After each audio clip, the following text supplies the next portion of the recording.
Hey guys, welcome to my channel. I hope you're all doing very well. So I just watched episodes 1 to 3 of Ironheart. Let's talk about it. So yes, finally, we have gotten a chance to see the latest Marvel Disney Plus series that is centered on Ironheart, aka Riri Williams. Now, she is a character that we were first introduced to, of course, in Black Panther Wakanda Forever, and I was a huge fan of this character. I thought she was absolutely phenomenal, working alongside Shuri, creating madness and havoc and science. It was a great debut for the character, and I was so looking forward to seeing her shine on her own in her Disney Plus show. Now, unfortunately, this series was met with quite a few delays, as have many Marvel projects as of late, and so it did mean that there was a big delay between her first debut and her series finally coming out. But it is here, and we have gotten the first 3 episodes of the show finally on Disney Plus, so I can't wait to share my thoughts on the series so far with you guys. I'm excited. But before we get into all of that good stuff, as per usual, if you haven't already, please be sure to subscribe to my channel and make sure you turn on your notifications so that you can be told when I upload next. And if you enjoy my reviews, if you enjoy my Marvel content or other stuff, then please be sure to hit the like button as well to let me and the YouTube algorithm know. Now, without further ado, guys, let's get into this. So before we get into the positive, before we get into the good vibes of this video, unfortunately, I need to address the negativity that has been surrounding this series. Of course, before the show even landed on DisneyPlus.com, the series was being review bombed on various platforms, including IMDb and even Rotten Tomatoes. And it's from the usual suspects. It's from the same people who do this every single time any studio, but particularly Disney, dares to create any projects that is not centered on a white male protagonist. Every single time this happens now, and it is so annoying and frustrating and honestly pathetic and disingenuous, because these people clearly don't want to see any representation for black girls, black people in general, actually, for anyone that's not like them, i.e. a white male. And so they review bomb and they leave behind horrible remarks before they've even seen the show, before they've even given it a chance, just to ruin its reputation and ruin any chances of other people checking it out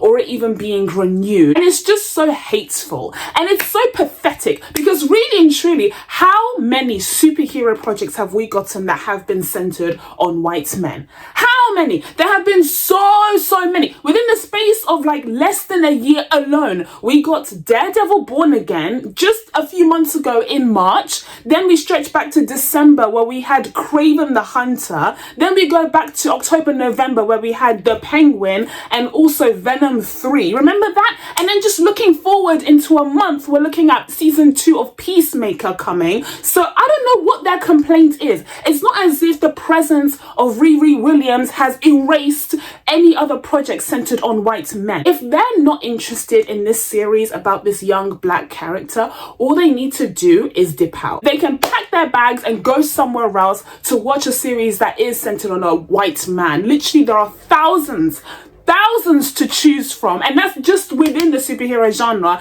let alone the rest of the Hollywood industry. So why can't they just let us have this? Why can't they just let us sit in our little corner and enjoy this incredible show that is in the biggest franchise of all time and is centered on this black female character? You know how rare that is? You know how miraculous it is that this series even exists? But they want to ruin it for us. Instead of just dipping out, instead of just electing to not watch, they want to ruin it for us, and that is just so hateful and, like I said, pathetic and vengeful. I hate them for it, and I hate what they've done to the Marvel fandom in general. I hate even engaging in this, but I just wanted to point it out because this is unfortunately what's going on in a lot of these online platforms, and some people who don't know any better might think that this series is horrible because it's genuinely bad quality, but in reality it's just hateful, vengeful, racist, misogynistic, toxic people who are review bombing it and not allowing these sites to give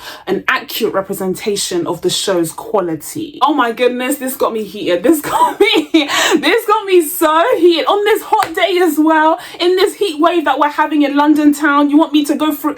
Please. But enough of the negativity. I don't want to give them a second more of my time, because we did finally get the first few episodes of Ironheart, and there's a lot to discuss on that front. So let's just keep it positive, okay? And let's just have fun and enjoy talking about this series, about this young black female character, the likes of which we have seen very little before. So like I said, this series is a reintroduction of Riri Williams, who is a genius young superstar, a brilliant young woman who is currently attending MIT when we first meet her. And she's managed to get into the uni through the Stark Scholarship Program, which we saw him present on in Captain America Civil War. So she's been a beneficiary of this program, and it's given her a chance to go to this university for free. However, considering her passion project is building her own Iron Man-esque suit, that's become an extremely costly endeavor with all of the materials and technologies that she needs in order to do that. And so she started a whole little side hustle for herself, where she basically helps other students cheat on their projects, and they pay her so that she can buy all of the materials that she needs for her passion project. But unfortunately, she's found out and she's actually expelled from her degree. So she no longer has access to the MIT facilities. And even though she didn't care about the degree itself, because she felt like it was limiting her, she definitely wanted to be, you know, in that MIT base so she could have access to those materials and the technology that they have on site. So this is a huge blow to her plans, and she's forced to return back home and figure out what she can do in order to continue working on her suit.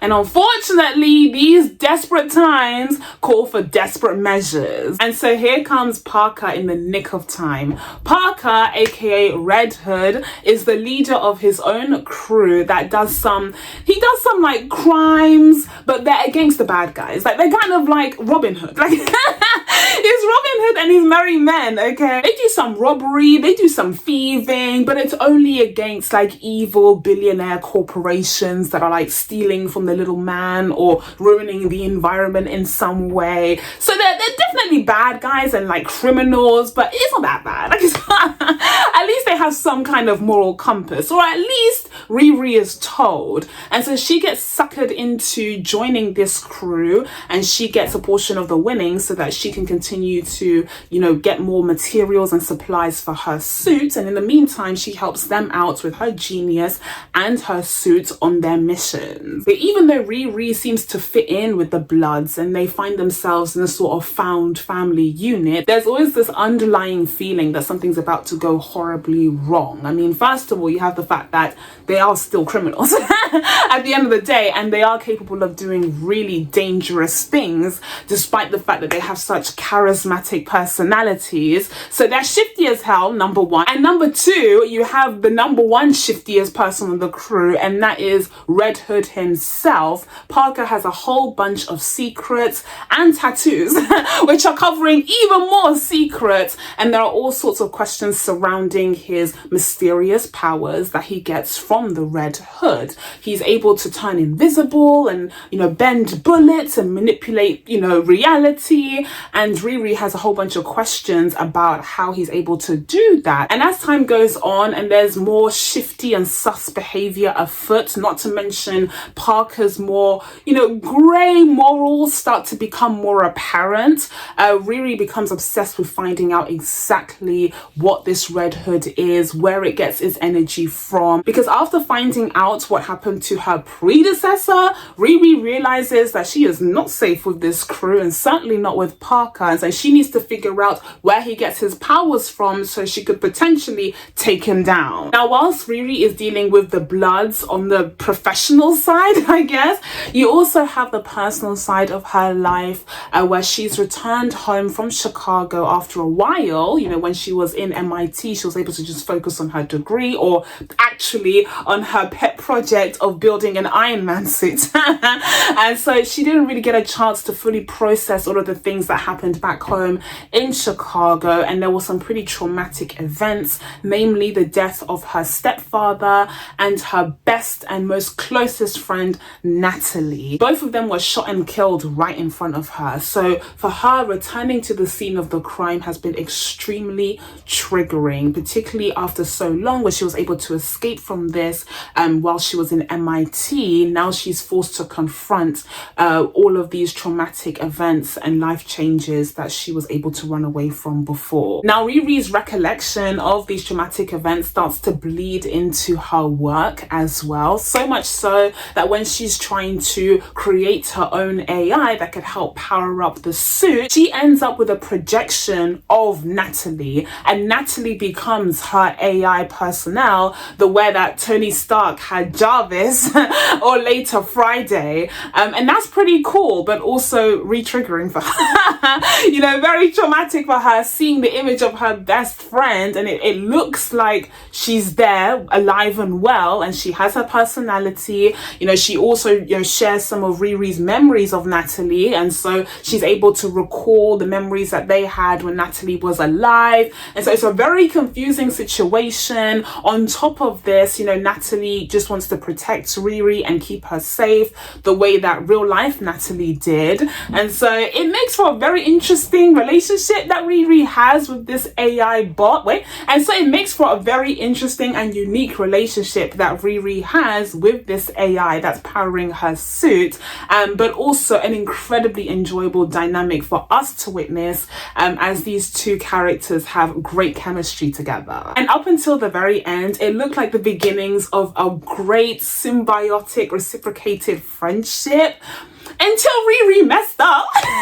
Riri screwed up and left behind a piece of the skin graft, which would be easily traceable back to Joe/Ezekiel. And that was the one condition that he had, because he's really not trying to be out here living the life of his father. So he's trying to distance himself from that world as much as possible. And she's just sucking him in back in. But the end of episode 3 brings us a huge cliffhanger on all different fronts. I mean, first of all, you have the alleged death of John, who is Parker's cousin and closest ally, and they were both hiding a whole bunch of secrets, okay? And even though John ended up being a real op at the end, trying to take my girl Riri down, still though, you know, it's Manny Montana, so it's Manny Montana from Good Girl, still looking fine, still looking absolutely fine. So it hurt to see him go, actually. Hopefully he's not actually dead, but if he is, it means that Riri has got herself a body. Like, she's actually managed to get herself a body, you know, working with this crew. She needs to get out of there as soon as possible. Natalie was right. She was hanging out with the wrong crowd, and now here she is out here killing people. Or at least out here leaving this man for death, and it's just not a good sign. And of course, it certainly doesn't help that whatever evil entity that Parker's been working with actually revealed to him that my girl was responsible for his cousin's death. So of course he's gonna want revenge. Of course he's gonna want to take Riri down, and obviously I hate to see it, but at the same time, ooh, we have the birth of an interesting hero-villain rivalry. And speaking of heroes and villains, I wonder if a secondary villain that we're gonna get in this series is also going to be Zeke.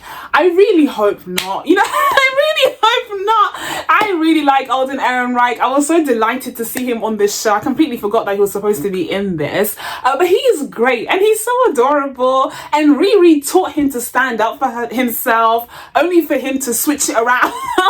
Only for him to be like, whoa, okay, Uno reverse card, and stand up for himself against her. So I thought that was hilarious and cute, and I would hate to see their friendship sour over this. So I'm guessing he's going to be annoyed, and like maybe he's going to dip into being a bit of an antagonist, but hopefully by the end they'll just like make up. And speaking of great duos, there is no greater duo on this show than Riri and Natalie. These two are fantastic together. amazing together, and I can see why Riri is truly just devastated and heartbroken to have lost her friend, because these two were soul sisters, these two were soul mates, and it is so sad that she lost someone who was so close to her and so in touch with her and was able to calm her down right when she has those panic attacks. Like, soul sisters for real. But the fact that we do get this reincarnated version of N.A.T.A.L.I.E through this AI program is brilliant. And what an interesting way of tackling, you know, the loss of a character, who was so close to the protagonist. I think that's genius, and I think that's really unique for the Riri Williams character. And across the board, I'm a huge fan of the characters that we've been introduced to. I'm a huge fan of the Bloods. Like I said, they kind of became Riri's found family, and they had a great connection there. All of these lost folks coming together, sure, because Parker recruited them, but you know, they've come together in this perfect way, and they're out here enjoying their money, making it rain, making each other laugh, and it's so cute. I really hope that Riri still gets to stay in touch with them after shit hits the fan. Because I know that shit is gonna hit the fan, but I really hope that Riri gets to keep the kids in this divorce. Now, with Ironheart, Disney Plus is trialing out a new release strategy for this streaming show. It's similar to what they did with N.A.T.A.L.I.E season 2, where they dropped a few episodes a week, but Ironheart only has 6 episodes total, so they dropped the 3 for the premiere, and then next week we'll be getting the final 3 of the show, and I'm very excited. I'm very excited, especially after that cliffhanger. Ooh, I'm so excited to see how this series continues, and we'll see how effective this release strategy is. I think it's marginally better than just dumping the whole series all at once on Disney Plus, because I think it would just be very quickly forgotten and it wouldn't give it a chance to really kind of grow in viewership. So I think having it across the week, giving people a chance to catch up on the 3 episodes throughout the week, could be beneficial for the show. A part of me wishes it was a weekly drop just to maintain that momentum, but first of all, the weekly drop didn't help Daredevil, which again never charted on the Nielsen charts, and so people weren't watching that series in huge numbers anyway.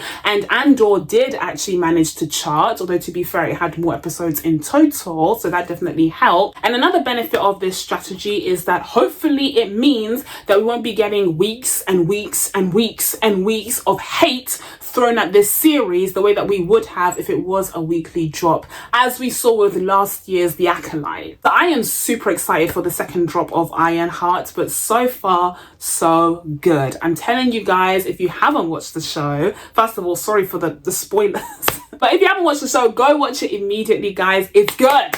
So far so good. Don't listen to the haters, don't listen to the review bombing. This series is phenomenal, and it deserves so much better. It deserves to have dropped in a much better world, but this is the world that we have. So unfortunately, those of us who are fans of this kind of representation and seeing this kind of diversity in franchises like the MCU, we need to speak up. We need to promote this series the way that we promoted Sinners and other projects like this. It's down to us to spread the positivity and to try and fight off the negativity around these kinds of projects. And I've seen other people far more high profile than me do so, including Robert Downey Jr., you know, talking to Dominique Thorne and hyping her up on this week of release. And I thought that was really wonderful and needed to really fight off against some of this negativity. So I'm so excited, and I hope as many of you guys as possible will give this show a chance if you haven't already. And if you have watched the series, guys, we are in for a treat next week, okay? Ooh. Let me know down in the comments below what you think is going to happen. Like, if you have any theories. Ooh. And if you've like read the comics, then maybe like give us a heads up, because that's just a spoiler at that point. That's just a spoiler. But if you have any theories for what's going to happen next week, who is the big bad? Who is Red Hood working with? I unfortunately already know the answer to this. Yeah, it leaked like a while ago. This show has been, you know, in production for a minute. So I do know the answer. And also when you look up the show on Google, it's just there for everyone to see. So don't do that if you don't want to be spoiled. But let me know all your theories down below, and then we will circle back next week to discuss the second half of Ironheart. But in the meantime, guys, that's it from me. Now that I told you guys my thoughts on episodes 1 to 3 of Ironheart, it's time for you guys to let me know what you think of the show so far down in the comments below. Please be sure to subscribe to catch your videos coming up. Thank you guys so much for watching. I really appreciate it, and I will see you in the next one. Bye.